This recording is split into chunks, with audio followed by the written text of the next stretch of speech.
Friends, எல்லோரும் எப்படி இருக்கீங்க? நல்லா இருக்கீங்களா? Welcome to Shakti tailoring house. இன்றைக்கி பார்த்தீங்கன்னா ஒரு ஆரி ஒர்க் ப்ளவுஸு, இதனோட கட்டிங் எப்படி பண்ணணும் அப்படின்றது கட்டிங் வீடியோ முன்னாடி வீடியோவாக உங்களுக்கு இருக்கும். பார்க்காதவங்க பார்த்துக்கோங்க. ஆரி ஒர்க்கில் மிஷின் எம்ப்ராய்டரிங் ப்ளவுஸு, இதுக்கு நம்ம எப்படி ஸ்டிச் பண்ணணும் நீங்கள் அப்படின்றத இப்போ நான் காமிக்க போகிறேன். இதில் நம்ம லைனிங் கிளாத்தை மேலே வச்சு கரெக்டாக எந்த மாதிரி வெட்டியிருக்கோமோ அந்த மாதிரி வெட்டி கரெக்டான இடத்துல வச்சு, நான் ஆல்ரெடி இங்கே பின் பண்ணியிருக்கேன், 2 இடத்துலையுமே பின் பண்ணி வச்சுருக்கேன். சரிங்களா? இப்போது இந்த பக்கமாக திருப்பிக்கோங்க. இப்படி திருப்பிட்டிங்கன்னா உங்களுக்கு தைக்கிறதுக்கு வசதியாக இருக்கும். அப்படியே தைச்சிங்கன்னா தைக்க முடியாது, கஷ்டம். இந்த மாதிரி திருப்பி கரெக்டாக நேராக வச்சு பின் பண்ணியிருக்கு இந்த இடத்துல, அங்கே எங்கே அசையாது. இன்னுமே உங்களுக்கு அசையாமல் இருக்கணும் அப்படின்னு சொன்னால் இன்னொரு டிப் இருக்குது, அதையும் நான் சொல்லித்தரேன். இப்போ தைக்கலாம் வாங்க. இந்த சென்டர் இருக்கு இல்லையா, இந்த சென்டர் எடுத்துக்கலாம். எடுத்துட்டு மிஷின்கிட்ட வைங்க. நகராமல் இருக்கும், உங்களுக்கு கழுத்து கோணையாகாது. அதுக்காக இந்த சென்டரில் நம்ம ஒரு தையல் ஃபஸ்ட்டு ஸ்டார்டிங்கில் போட்டுடுவோம்.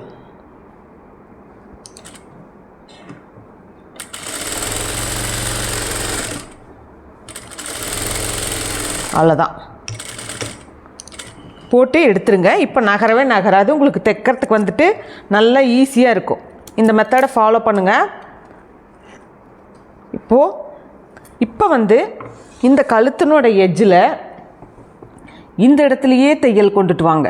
இங்கே பாருங்கள், இந்த இடம் இருக்கு இல்லைங்களா, இந்த இடத்துலையே தையல் கொண்டுட்டு வாங்க. சுற்றிலுமே இதே மாதிரி இந்த ஓரத்தில் தையல் கொண்டுட்டு வாங்க, வேறு எங்கேயும் வேண்டாம். காமிச்சது உங்களுக்கு தெரிஞ்சிருக்குன்னு நினைக்கிறேன்.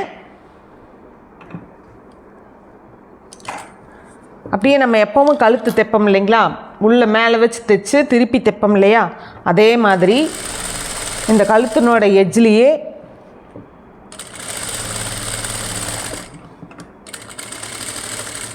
கரெக்டாக அந்த வளைவுகள் எப்படி வளைஞ்சிருக்குதோ அதே மாதிரி பண்ணிடுங்க. நீங்கள் இது எம்ப்ராய்டிங் பண்ண கொடுக்கும்போது நெக் பேட்டர்ன் உங்களோட அளவு ப்ளவுஸ் எந்த அளவு இருக்கோ அந்த அளவுக்கு நீங்கள் மார்க் பண்ணி கொடுத்துட்டிங்கன்னா அவங்க கரெக்டாக அவங்க எம்ப்ராய்டிங் போட்டு கொடுத்துருவாங்க. ரெடிமேட் எம்ப்ராய்டிங்காக இருந்துச்சுன்னா அதில் இருக்கிறதுக்கு தகுந்த மாதிரி நீங்கள் பண்ணிவிடுங்க. இது நான் மார்க் பண்ணி ஆல்ரெடி கொடுத்தது தான். நம்மளோட அளவு ப்ளவுஸில் என்ன அளவு இருக்குமோ அந்த நெக் பேட்டர்ன் அளவு தான் இது எம்ப்ராய்டிங் பண்ணி வந்திருக்கு. சரிங்களா? இப்போ நான் ஒரு தையல் தைச்சு எடுத்துட்டேன். இப்போ எடுத்ததுக்கப்புறமா இந்த பின்ன 2ஐயும் நம்ம எடுத்துருவோம். எடுத்துட்டு என்ன பண்ணுறோம் அப்படின்னா, இந்த தையல்லிருந்து இந்த தையல் நம்ம இந்த இடத்துல போட்டிருக்கோம் அப்படின்னா இதில் ஒரு 1/4 இன்ச்சு பாருங்கள், இந்த 1/4 இன்ச் விட்டுட்டு கட் பண்ணுறேன் நான். அப்படியே கட் பண்ணி எடுத்துடலாம். இப்போ துணியை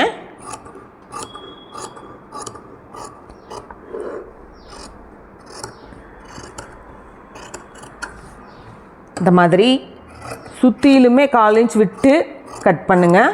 அப்போ தான் பிரிஞ்சு வராது, தைக்கிறதுக்கு ஈஸியாக இருக்கும். நெக் பேட்டர்ன் தைக்கிறதுக்கு ஈஸியாக இருக்கும் உங்களுக்கு எல்லாமே. சரிங்களா? இப்போ நம்ம 1/4 இன்ச் விட்டு கட் பண்ணி எடுத்தாச்சு. இப்போ என்ன பண்ணுறோன்னா, இந்த ஓரத்துல எல்லாம் இந்த கட் கொடுப்போம் இல்லைங்களா, இந்த மாதிரி அப்படியே கட் கொடுத்துக்கோங்க. பிகினர்ஸ் எல்லாம் ரொம்ப நல்லா தெளிவாக புரிகிற மாதிரி சொல்லிகிட்ருக்கேன், கற்றுக்கோங்க. நீங்களும் ஈஸியாக ஆரி ஒர்க் போட்டதோ எம்ப்ராய்டிங் ஒர்க் போட்டதோ எதுவாக இருந்தாலுமே நீங்களும் தைக்கலாம், பயப்படாமல். சரிங்களா? இப்போது கட் போட்டதுக்கப்புறமா இதை உள்ளே திருப்பிடுங்க.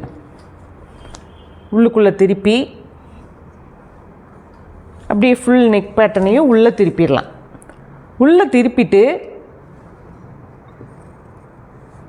நீங்கள் ஒரு சிலர் உள்ளுக்குள்ளே தையல் வர மாதிரி போடுவாங்க. நான் வெளியிலேயே போடுறேன், உங்களுக்கு ஈஸியாக இருக்கும். வெளியில் போட்டாலுமே இதில் பெருசாக தெரியாது. சரிங்களா? எம்ப்ராய்டிங்கில் தெரியாத அளவுக்கு நம்ம போட்டுடலாம், ஒன்றும் பிரச்சனை இல்லை. நீங்கள் இந்த மாதிரியே தேய்ங்க. நான் தையல் போட்டு காமிக்கிறேன், உங்களுக்கு தெரியாது பாருங்கள், அது தையல் போட்டிருக்கிறதே தெரியாது எம்ப்ராய்டிங் இருக்கிறதுனால. இது எம்ப்ராய்டிங்க்கு மேலே நான் கொஞ்சம் ஸ்டோன்ஸ் எல்லாம் வச்சுருக்கேன். நீங்களும் இந்த மாதிரி ஸ்டோன்ஸ் வைக்கிற மாதிரி இருந்தாலும் நீங்கள் வச்சுக்கோங்க. வெறும் நூல் எம்ப்ராய்டிங் மட்டும் இருந்துச்சுன்னா பெருசாக எடுப்பாக இருக்காது. கூட ஸ்டோன் நீங்கள் கொடுக்கும்போது நல்லா எடுப்பாக எடுத்து காட்டும் அது. சரிங்களா?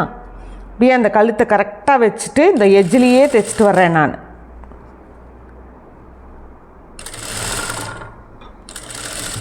உள்ளேயும் போயிடக்கூடாது, லைனிங் கிளாத் ரொம்ப நெக் பேட்டர்னை மறைக்கிற மாதிரி வெளியிலையும் வந்துடக்கூடாது லைனிங் கிளாத்து. அதுக்கு தகுந்த மாதிரி அப்படியே தைச்சிட்டு வரேன். அதனால தான் நம்ம தைக்கும்போது இந்த எட்ஜு ஓரத்துலேயே தைச்சிட்டு வந்தோம்னா உங்களுக்கு கரெக்டாக இருக்கும்னு நான் சொன்னேன்.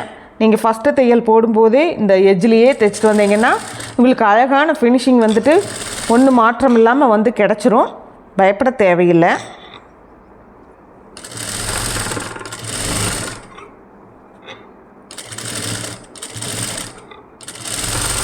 இப்படி கொண்டு வந்துட்டு இப்போ இந்த ஷோல்டர் பகுதியில் இப்படி நேராகவும் ஒரு தையல் போட்டுடுங்க. அதே மாதிரி இந்த பக்கம் ஷோல்டர்லேயும் ஒரு நேராக ஒரு தையல் நம்ம வந்துட்டு போட்டுக்குவோம்.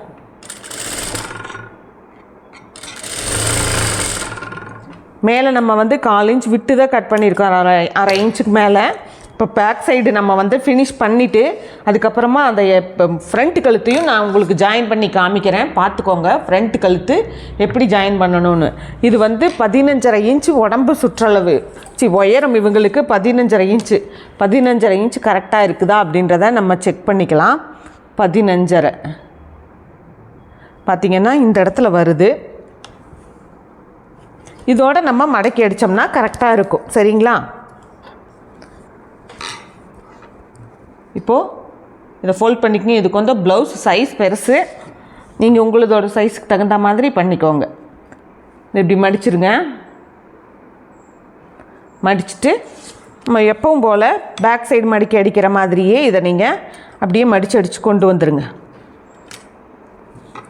ஃப்ரண்ட்டும் நான் உங்களுக்கு இதுலேயே ஜாயின் பண்ணி காமிக்கிறேன். ஃப்ரண்ட்டுக்கும் நம்ம எம்ப்ராய்டிங் போடுவோம் இல்லைங்களா, அதையும் ஜாயின் பண்ணி காமிக்கிறேன். பார்த்துக்கோங்க. அடுத்தது கை வந்து இதனோட கட்டிங் வீடியோவில் கை பத்தாமல் இருந்துச்சு. ஒரு சைடு சென்டர் பார்த்து தான் வெட்டணும்னு சொல்லியிருந்தேன். இது பெரிய ப்ளவுஸ் அப்படின்றதுனால கைக்கு பத்தாமல் இருந்தது. அதுக்கும் ஒரு ஜாயின் போட்டு எப்படி கரெக்டாக தைக்கணும் அப்படின்றத அதையும் நான் அடுத்தது இதில் வரும்போதே அப்படியே பின்னாடி அதையும் காமிக்கிறேன். எல்லாத்தையுமே முழுசாக பாருங்கள். ஓகே, இப்போ நம்ம பேக் சைடு டக் பிடிப்போம் இல்லைங்களா, இடுப்பு பகுதியில் அதை பிடிச்சிக்கலாம். கரெக்டாக ஷோல்டருக்கு சென்டரில் ஒரு 3/4 இன்ச்சு, அரை இன்ச்சு ஸ்டார்ட் பண்ணுங்கள். மேலே வர கூர்மையாக கொண்டு வந்துடுங்க. 4 இன்ச்சு வரைக்கும் இதனோட உயரம் இருக்கலாம். இந்த டக் பிடிக்கிறதுனோட உயரம் 4 இன்ச்சு வரைக்கும் வைங்க, சரியாக இருக்கும் உங்களுக்கு. எப்போவுமே ஒவ்வொரு தடவை தைக்கும் போதும் நீங்கள் டேப் வச்சு நம்ம எடுத்த அளவு கரெக்டாக இருக்குதா அப்படின்றத செக் பண்ணிக்கிட்டு நீங்கள் அதுக்கப்புறமா அடுத்ததை ஜாயின் பண்ணணும். அப்போ தான் வந்து அளவுகள் வந்து கரெக்டாக இருக்கும். சரிங்களா? கட் பண்ணும்போதே ரொம்ப பர்ஃபெக்டாக கட் பண்ணணும் அப்படின்றதெல்லாம் கிடையாது. நீங்கள் தைச்சிட்டு அதுக்கப்புறமா கூட மறுபடியும் பர்ஃபெக்டாக கரெக்ட் பண்ணிக்கலாம். இப்போது நம்ம இதில் வந்துட்டு 15, 15.5 அந்த மாதிரி 15.5 வேணும். நம்ம பார்த்துக்கலாம். கரெக்டாக மடித்து வச்சுருக்கேன். 15.5 இன்ச்சு வேணும் இதனோட உயரம். பர்ஃபெக்டாக கரெக்டாக இருக்குது. 15.5 இந்த பிசுறுகளை மட்டும் நம்ம கட் பண்ணினோம்னா சரியாக இருக்கும். சரிங்களா? லைட்டாக இருக்கிற இந்த பிசுறுகளை மட்டும் கரெக்ட் பண்ணினோன்னா போதும். எக்ஸ்ட்ரா எதையும் கட் பண்ண தேவையில்லை. பிசுறுகளை மட்டுமே நான் கட் பண்ணி எடுக்கிறேன். ஓகே, அவ்வளோதான். இப்போ இதில் நம்ம ஃப்ரண்ட் நெக்கு எப்படி ஸ்டிச் பண்ணுறது அப்படின்றத நான் உங்களுக்கு காமிக்கிறேன். ஃப்ரண்ட் நெக் ஆல்ரெடி நீ பாருங்கள், மார்க் பண்ணியிருந்தேன். நம்மளோட கழுத்து பேட்டர்ன் எந்த அளவு இருந்துச்சோ அந்த அளவே லைனிங் கிளாத்தை மார்க் பண்ணி அதுக்கப்புறமா இதில் கட் பண்ணினேன் நான். சரிங்களா? ஒரு லைனிங் கிளாத்தும் ஒரு இதையும் எடுத்துக்குவோம் நம்ம. இப்போது இந்த பகுதியில் இந்த லைனிங் கிளாத் பகுதியை, இப்போ ப்ளவுஸ் பிட் பகுதியை ப்ளவுஸ் பிட் மேலேயே வச்சுருங்க. லைனிங் கிளாத்தை உள்ளே வச்சுருங்க.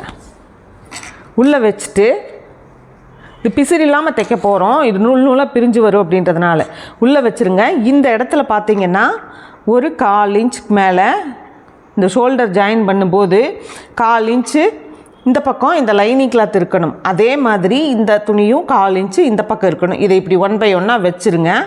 வச்சுட்டு ஃபஸ்ட்டு ஷோல்டரை ஜாயின் பண்ணிக்கலாம். நம்ம ஒரு அரை இன்ச்சில் ஷோல்டரை தையல் போட்டுக்குவோம், 2 தையல். சரிங்களா?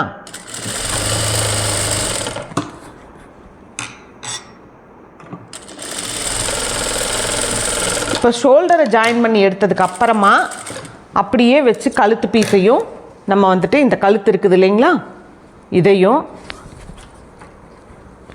இப்படி இந்த துணியை நல்லா இங்கே கொண்டு வந்துடுங்க. இதில் சிக்க வேண்டாம். சரிங்களா? இப்போ இந்த இடத்துல நம்ம 1/4 இன்ச்சில் தைச்சிடலாம். இந்த கழுத்தினோட ஓரத்தில் எப்போவுமே 1/4 இன்ச்சு தைச்சு திருப்பவும் இல்லைங்களா, அந்த மாதிரி 1/4 இன்ச்சில் தைச்சு கீழே வரைக்கும் கரெக்டாக வச்சு கொண்டு வாங்க. அந்த எம்ப்ராய்டிங் கையில் படும் உங்களுக்கு அதனோட எஜ்ஜிலேயே கொண்டுட்டு வாங்க, பார்க்குறதுக்கு நல்லாயிருக்கும். சரிங்களா?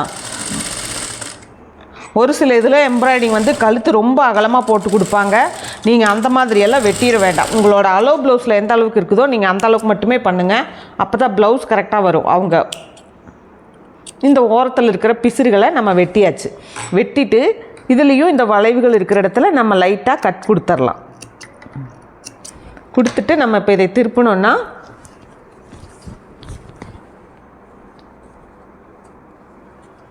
திருப்பி ஒரு படிமான தையல் இதுக்கு மேலே நம்ம போட்டுட்டு வரணும். சரிங்களா?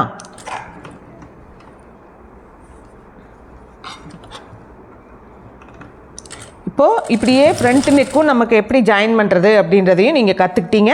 அடுத்தது பார்த்திங்கன்னா கை வந்து ஒரு ஜாயிண்ட் வரும். காமிக்கிறவங்களுக்கு ஏன் ஜாயிண்ட் வருது, இது ஜாக்கெட் பெருசாக இருக்குது, ஜாயிண்ட் வந்துச்சுன்னா அதை எப்படி சரி பண்ணணும் நம்ம அப்படின்றதையும் நான் உங்களுக்கு இதுலேயே கற்றுக் கொடுத்துட்றேன். பார்த்துக்கோங்க.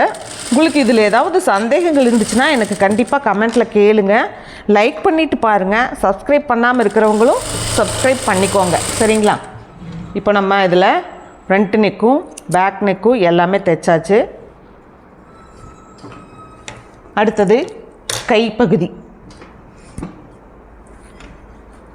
பார்த்தீங்கன்னா இந்த மாதிரி எம்ப்ராய்டிங் போட்டு வந்துருந்துச்சு. சரிங்களா? இது வந்து நடுவில் இருக்கிற பூ. இதில் கை வந்து நல்லா குண்டான கை தான் இது. இதில் நடு சென்டர் பார்த்திங்கன்னா இந்த சென்டர் வரும். சென்டரில் இந்த பூ வரணும்னா இப்படி வரும். இப்படி வரும்போது இங்கே பாருங்கள், இங்கே வந்து துணி போதாமல் இருக்குது. இதுக்கு நம்ம வந்து ஜாயின் பண்ணணும். என்ன பண்ணணும் அப்படின்னா, தைக்கிறதுக்கு முன்னாடியே இதை எடுத்து இதே மாதிரி பார்டர் வச்ச துணியே இதில் இருந்துச்சு.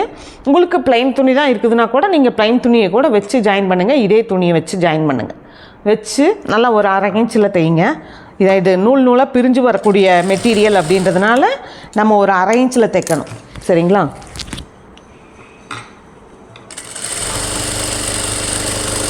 நம்ம ஒரு தையல் போட்டு எடுத்தாச்சு.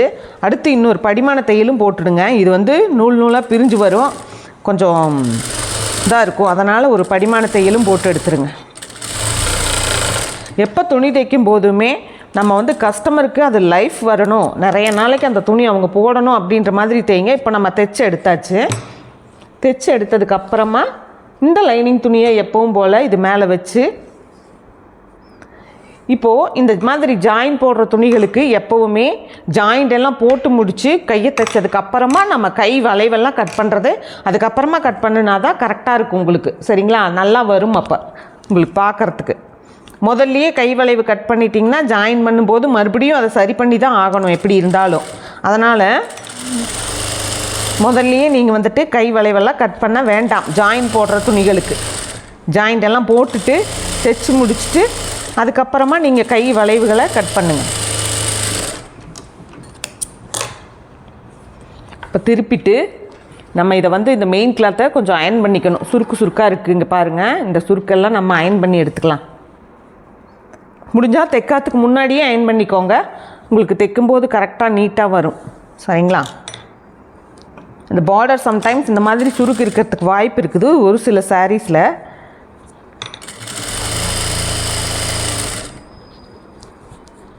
படிமான தையல் நான் மேலே போட்டு வரேன். இதுக்கப்புறம் தான் நான் இதுக்கான கையினோட வளைவு வந்து கட் பண்ண போகிறோம். சரிங்களா?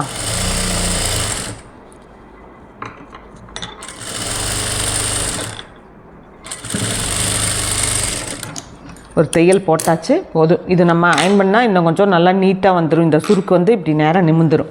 இப்போது இந்த சென்டர், இந்த பூனோட சென்டர் பார்த்து நம்ம மடித்து போட்டு கையை மடித்து போட்டுக்கோங்க. உயரம் பார்த்திங்கன்னா இது கரெக்டான அளவு உயரம் தான் வச்சுருக்கோம். அகலம் வந்து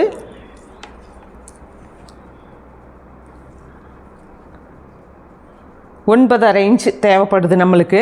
இந்த 9.5 இன்ச்சில் நம்ம ஒரு மார்க் பண்ணிடுவோம்.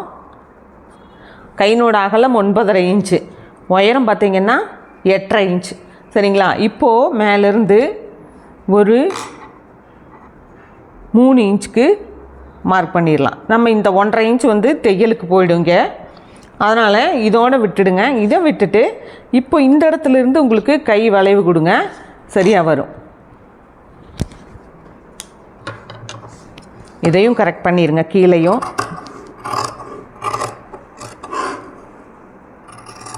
இங்கே வரைக்கும் நேராக கட் பண்ணிவிட்டு இங்கேருந்து இந்த கைக்கிட்ட குழிவாக கொண்டுட்டு போய் இப்படி மேலே வர வர இப்படி கொண்டு வந்து இதை கரெக்ட் பண்ணுங்கள். இந்த இடத்துல கொஞ்சம் ஜாஸ்தி. அடுத்தது முன்கையும் நீங்கள் இப்போவே நீங்கள் மார்க் பண்ணி கட் பண்ணி எடுத்துருங்க. இந்த இடத்துக்கு முன்கை கொண்டு வரக்கூடாது, இங்கேருந்து தான் ஸ்டார்ட் பண்ணணும் முன்கை வெட்டுறதுக்கு. இப்படி லைட்டாக கொண்டு வந்து இப்போ இதில் இந்த பூக்கள் எல்லாம் வந்து சம்டைம்ஸ் போன போது பரவாயில்ல, வெட்டிடுங்க. ஒரே ஒரு தட்டு, நான் இது ஒரு கை தான் வெட்டியிருக்கேன் தைச்சிருக்கேன் அப்படின்றதுனால ஒரு தட்டு lining cloth come main cloth எடுத்து இந்த இடத்துல ஸ்டோன் வருது. ஸ்டோன் வச்சுருந்தீங்க அப்படின்னு சொன்னால் அதை ரிமூவ் பண்ணிவிட்டு தையல் இடத்துல வரும்போது அப்படியே தைக்காதீங்க, ஊசி உடஞ்சிரும். ஊசி உடஞ்சி மிஷின் உள்ளேயும் கூட சம்டைம்ஸ் வந்துட்டு டேமேஜ் ஆயிரும். அதனால் ஸ்டோன் ப்ளவுசஸ் எல்லாம் தைக்கும்போது ரொம்பவே கவனமாக இருங்க. இப்போ நம்ம இந்த சென்டரையும் நம்ம மார்க் பண்ணி வச்சிட்டோன்னா கையும் முடிஞ்சுது. ஓகேங்களா? இப்போ கை தைச்சாச்சு. பேக் சைடும் நீட்டாக நம்ம வந்துட்டு அழகாக ஃப்ரண்ட் அண்ட் பேக்கு ரெண்டையுமே முடிச்சிருக்கோம். கையும் தைச்சி முடிச்சிருக்கோம். சரிங்களா? ஈஸியாக பிகினர்ஸும் இதை நீங்கள் கற்றுக்கலாம். உங்களுக்கு ஏதாவது டவுட் இருந்துச்சுன்னா எனக்கு கமெண்ட்டில் கேளுங்க, நான் கிளியர் பண்ணுறேன். இந்த வீடியோ பார்த்த எல்லாத்துக்குமே ரொம்ப நன்றி. தேங்க்யூ.